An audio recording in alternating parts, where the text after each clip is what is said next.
ইরানে আবার হামলা এবং যুক্তরাষ্ট্রে আমরা দেখছি যে ১৭০টি ২ রাতে যদি স্থাপনার কথা আমরা বলি, সেটি হচ্ছে মধ্যপ্রাচ্যের মার্কিন ঘাঁটিকে লক্ষ্য করে ইরান হচ্ছে তার এক ধরনের প্রতিবাদ আবারও জানিয়েছে। শেষ পর্যন্ত যে আশঙ্কা বারবারই সবাই কম বেশি করেছে যে যতই যুদ্ধবিরতির কথা বলা হোক, চুক্তির কথা বলা হোক, আসলে এই যুদ্ধটি শেষ হবে না, এটি দীর্ঘায়িত হবে। অর্থাৎ আমরা ধরেই নেব সামনের দিনগুলোতে যুদ্ধের মধ্যেই আমাদেরকে থাকতে হচ্ছে। জি, আপনাকে আসসালামু আলাইকুম এবং আপনার মাধ্যমে দর্শক শ্রোতাদেরও আসসালামু আলাইকুম। আপনি যে প্রশ্নটা করলেন বা মন্তব্য যে আমাদের যুদ্ধের মধ্যেই থাকতে হবে, অ্যাকচুয়ালি আপনার একজন প্রুশিয়ান জেনারেল ছিলেন, জেনারেল আপনার নেপোলিয়ান বোনাপার্টের সময় মেজর জেনারেল ক্লজউইচ।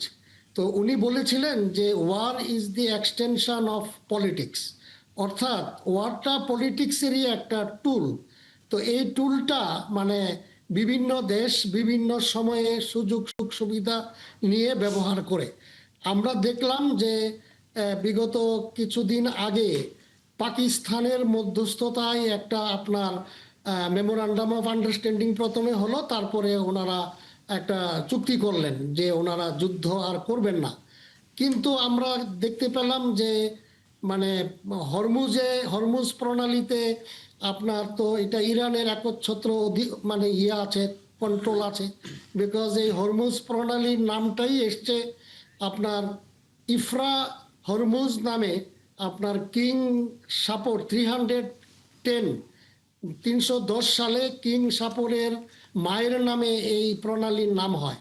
তো ইরানিয়ানরা এই হরমুজ প্রণালীর উপরে ওদের আধিপত্য। তো হরমুজ প্রণালীতে শিপের উপরে আপনার মানে এরা আক্রমণ করেছে। এই অজুহাতে ইউনাইটেড স্টেটস অফ আমেরিকা বিগত 2 দিন আপনি যেটা বললেন প্রায় 150টার উপরে বিভিন্ন জায়গায় তারা আক্রমণ চালিয়েছে। এই আক্রমণগুলো ড্রোন এবং বিমানের মাধ্যমে। তো এরই রিটালিয়েশন হিসাবে ইরান, আপনি জানেন যে ইরান এবং মধ্যপ্রাচ্য এটা আমেরিকার সেন্ট্রাল কমান্ডের আন্ডারে, এবং সেন্ট্রাল কমান্ডের হেডকোয়ার্টারটা হলো আমেরিকার একটা অঙ্গরাজ্য আছে ফ্লোরিডা, এই ফ্লোরিডাতে। তো এই সেন্টকমের বিভিন্ন আপনার স্থাপনা আছে মধ্যপ্রাচ্যের দেশগুলো।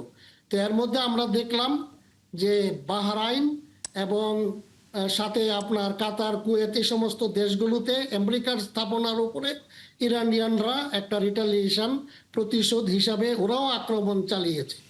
তো এটা তো চলতে থাকবে মনে হচ্ছে। সিরাজুল ইসলাম, যেহেতু চলতে থাকবে বলে আপনিও হয়তো বা একই রকমই মত দেবেন, তাহলে সামনের দিনগুলোতে যে তৃতীয় বিশ্বযুদ্ধের এক ধরনের আশঙ্কার কথা বারবার বলা হচ্ছে, সেদিকে কি শেষ পর্যন্ত যাবে বিশ্ব? তৃতীয় বিশ্বযুদ্ধের দিকে যাবে কিনা সেটা বলা মুশকিল, তবে আশঙ্কা তো একটা আছে। কারণ হচ্ছে কি, কারণ হচ্ছে যে ইরানের সাথে, যেহেতু আমি সবসময় বলি, আমি খুব বেশি জোর দিয়েই বলি যে ইরান, চীন এবং রাশিয়া যেহেতু একটা বলয়, এবং এখানে ইরানের সাথে রাশিয়ার এবং ইরানের সাথে চীনের যেহেতু 25 বছর মেয়াদী কৌশলগত চুক্তি আছে, এবং এই চুক্তির ভিতরে ডেফিনেটলি সেখানে নিরাপত্তা এবং সামরিক বিষয়ক অনেকগুলো দফা আছে। তাহলে এখনো যদি সেই পর্যায়ে না গিয়ে থাকে, কিন্তু ভবিষ্যতে যাবে না তা তো নিশ্চয়তা দেওয়া যাচ্ছে না। ফলে এই মধ্যপ্রাচ্য বা ইরানের সাথে ইসরায়েল এবং আমেরিকার যে যুদ্ধ হচ্ছে, সেই যুদ্ধের সাথে কিন্তু একটা আন্তর্জাতিকতার একটা সম্পর্ক আছেই। অ্যাট লাস্ট যে কারণে তৃতীয় বিশ্বযুদ্ধ হতে পারে সেটা হচ্ছে এই যে ইরানে চীন এবং রাশিয়ার যে স্বার্থ লুকায়িত, সেই স্বার্থ তাদেরকে রক্ষা করতেই হবে। কেমন? সেই স্বার্থ রক্ষা করতে হলে হয়তো সময়ের প্রয়োজনে তাদেরকে এই যুদ্ধে জড়িয়ে পড়তে হতে পারে। কিরকম? ধরুন, মধ্যপ্রাচ্য যদি ইরানের বর্তমান যে শাসন ব্যবস্থা, যে রকম সরকার ব্যবস্থা, এই রকম স্বাধীন, সার্বভৌম এবং মার্কিন বিরোধী সরকার ব্যবস্থা যদি ইরানে না থাকে, তাহলে তার মানে দাঁড়াচ্ছে ইরান এবং গোটা মধ্যপ্রাচ্য আমেরিকার করতলগত হয়ে যাবে।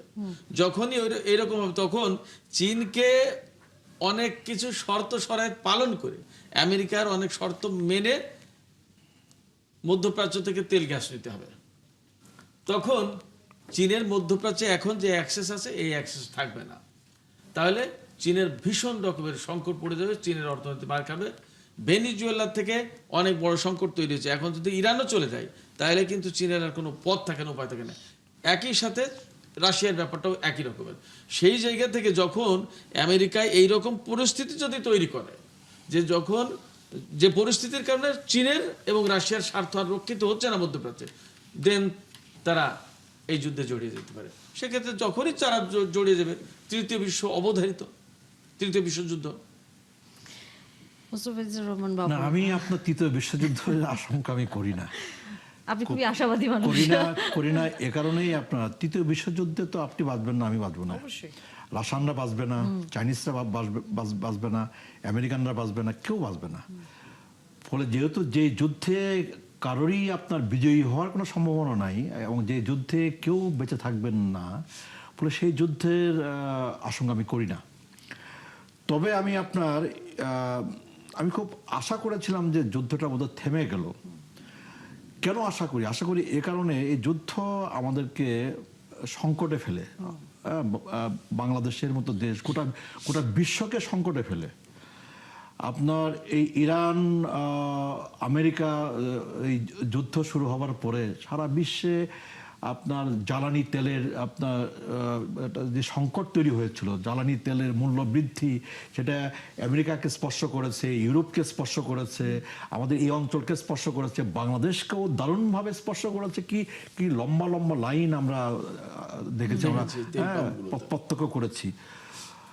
আমরা আশা করেছিলাম যে সেই সংকটকাল থেকে, পৃথিবী সেই সংকটকাল থেকে এই অঞ্চল বাংলাদেশ আমরা বের হয়ে আসতে পারলাম, যে কারণে আপনার আন্তর্জাতিক বাজারে তেলের দাম কিন্তু পড়ে গেল, অলমোস্ট হাফ হয়ে গেল আর কি আন্তর্জাতিক বাজারে তেলের দাম।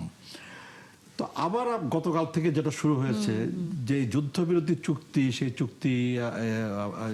সেই চুক্তি বোধহয় গতকাল কি সেই চুক্তির মেয়াদ শেষ নাকি? না, চুক্তির মেয়াদ শেষ হয় নাই। তার মানে সেই চুক্তিটাকে বাতিল করে দিয়ে, নাকচ করে দিয়ে আবার হামলা শুরু হয়েছে। এই হামলার মধ্য দিয়ে আবার সেই পুরনো পরিস্থিতি আমেরিকা এবং ইরানের মধ্যকার সেই পুরনো পরিস্থিতি, এবং সেই পরিস্থিতিতে মধ্যপ্রাচ্যকে আপনার স্পর্শ করে, আপনার কুয়েতকে স্পর্শ করে, কাতারকে স্পর্শ করে, বাহরাইনকে স্পর্শ করে, আপনার হরমুজ প্রণালীকে স্পর্শ করে, তেলের বাজারকে স্পর্শ করে, আলটিমেটলি সারা বিশ্বকে স্পর্শ করে।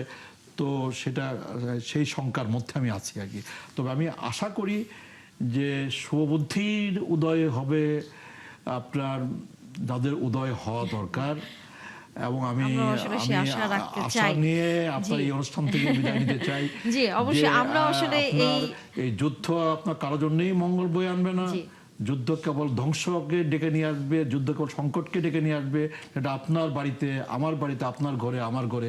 কাজে সংকট থেকে বিশ্বকে রক্ষা করার জন্য, পরিত্রাণ দেওয়ার জন্য আমার মনে হয় যুদ্ধ পরিস্থিতি থেকে বের হয়ে আসাটা দায়িত্বশীল রাষ্ট্রনায়কদের জন্য খুবই জরুরি, খুবই জরুরি, খুবই জরুরি। আমরা সেই প্রত্যাশায় থাকতে চাই, তাদের শুভ বুদ্ধির উদয় হবে।